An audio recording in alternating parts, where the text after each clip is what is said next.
So we have the new 8.7.0 PTB that released today with a bunch of different changes, and I'm going to try to do this in one take because I usually just edit it up a bunch. We do have a new Survivor with some pretty good perks. If you know me, I don't play Survivor. There's some other things I'm more worried about with this update, but we can briefly go over the Survivor. But it's specifically to Duty of Care, which all survivors, where whenever you take a protection hit while healthy, all of the survivors within 16 meters gain a 25% haste for 4, 5, 6 seconds. I don't think this is going to be, I guess, the greatest thing in solo queue, but you get a certain team together. I think this could definitely do some damage. I think Do No Harm has potential, and then I don't really know how to feel about rapid response, because if you do a fast locker exit, you suffer from exhausted satisfaction for 30 seconds, but when you become exhausted, you see the Aura's killer for 2 seconds, which isn't a lot, but obviously this is meant to run with exhausted perks. So like, I don't know, let's say life, you have a rapid response here, and then you have vigil or whatever. Like, I guess I can kind of see what they're doing. 2 seconds isn't a lot, obviously, but yeah, you know, that's just kind of there. We do have some killer changes as well. First off, the Oni I wanna mention. I was watching some gameplay. I am on my lunch break, so I just decided to throw this together while I'm able to. Looks like flicking is back, like full 180 flicks. I haven't got my own hands on it, but it does look like it's back from what I've seen. The Houndmaster vault does look slower. I mean, but let's be real. I feel like even though I am a Houndmaster man, I feel like most people can probably agree that the vault speed for Snug was simply way too quick, dude. I mean, the animation looked ridiculous, so I think 0.2 seconds isn't horrible. We'll have to see how it plays whenever you're trying to get a snug grab through a vault, let's say at Shack, or right after a pallet drop like you were able to. You get the snug grab after a pallet drop, you break the pallet, and then you're able to get a free hit, essentially. The Doctor added a cooldown to interrupting unhooks with shock therapy repeatedly. This is obviously because they're changing... wherever it is, I don't know exactly where it's at. They are changing the ability to try like attempting unhooks for survivors. I think the limit's like 3 per hook survivor or something like that. So I imagine, that's just a balance to that, but it is kind of, I don't know, I feel like that indirectly nerfs Doctor for what they're trying to add to the game, but it is Doctor. I mean, it's just kind of whatever. I don't really care about Doctor all that much. Survivor perks, we have a boon MFT, essentially. It's 3%. I don't know. I feel like this makes more sense to run over MFT, but they're both situational because you can also just snuff it out pretty quick as long as you know kind of what's happening. I don't really know about that. Breakout's up to 10%, which, could be decent. Champion Light's up to 70%, which Champion Light's frustrating, but it's just so funny to see. Like, I don't really mind it as a pure killer main. No One Left Behind changed as well.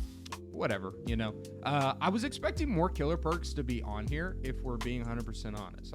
I feel like I say 100% honest so often, but I'm being for real. Like, I was expecting more changes, but we do have Unbound, which I am excited to try out. It's 10%. Vault speed was 5%. We have Feared of Chase, which is kind of whatever. And then the big one here is Hex Penamino.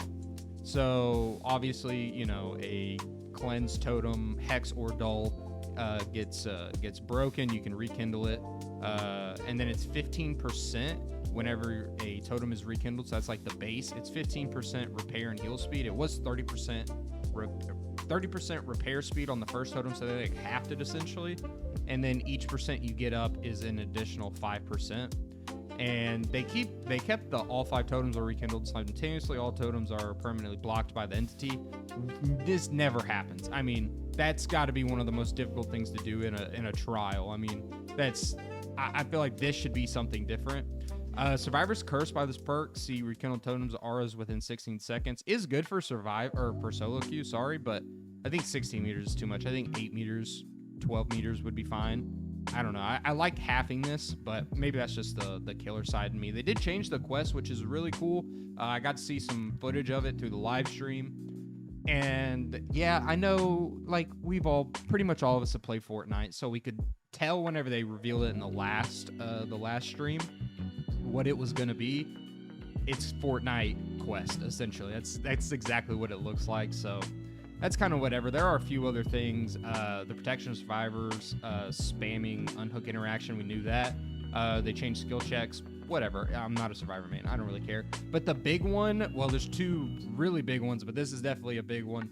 Haste and hindered stacking. Bro, they're promoting boring builds, essentially.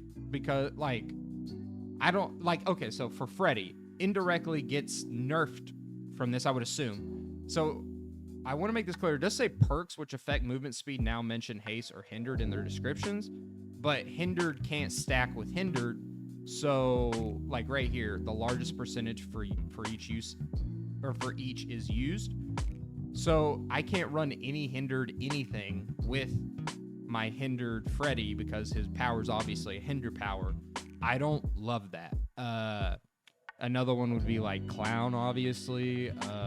Trapper with his haste, I would assume. And I think this just depends on if it actually goes live and it directly messes with the killer power or not. I don't like that. That just means like, hey, let's run 4-gen slowdown, essentially. Or 3-gen slowdown and an R read.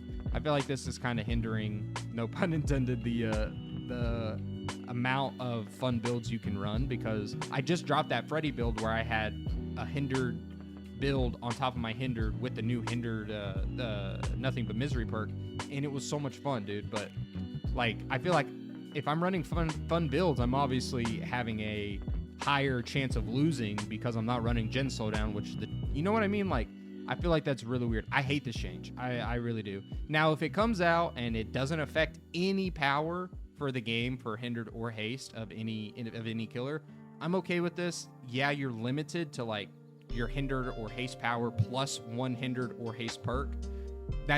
I can see that, but if it messes with your power to where you're not able to even use a perk that does one of those two things, I think that's absolutely horrible.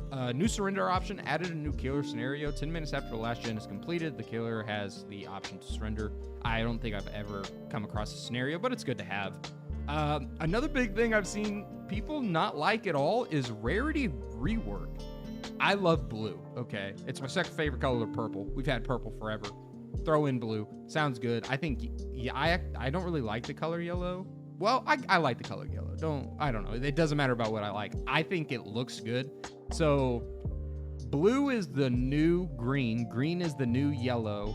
No more yellow in the game. Brown's the same. I think we should just get rid of brown, throw in yellow, and then you have a whole color wheel. Well, you know what I mean, okay? But I like it. I think it looks good. Oh yeah, Rare's now called what is it called? Visceral? Definitely interesting, you know, it's definitely interesting to say the least. Bot improvements, whatever. Audio fixes, whatever.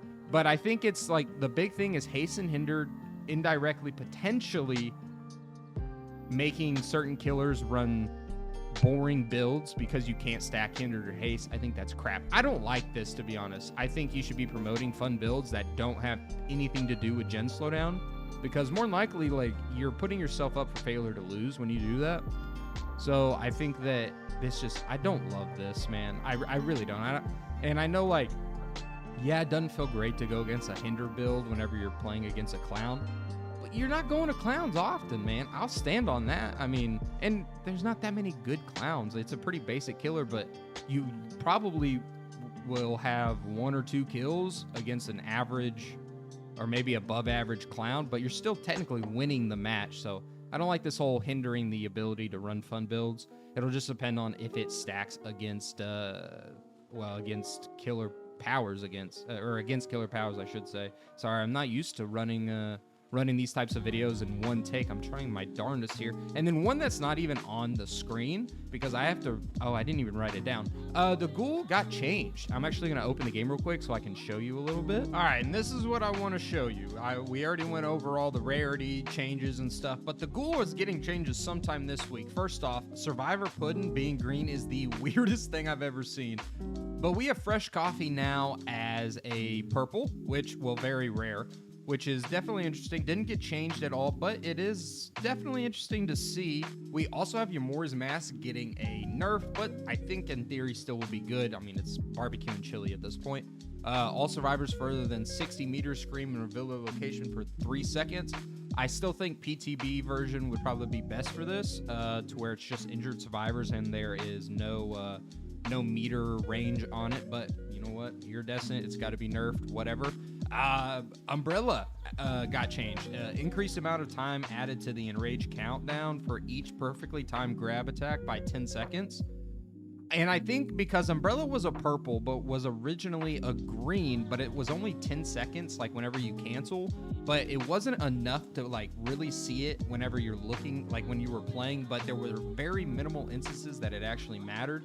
But if you buffed it at all, you wouldn't be able, it would then be way too good. Like if you even went up to 20%, 15%, 18%, I think then it would have seriously been way too good. So like I mentioned in one of my other Ghoul videos, I don't remember which one it was specifically, that it needed to just be changed because or the rarity be changed. So they actually ended up doing both.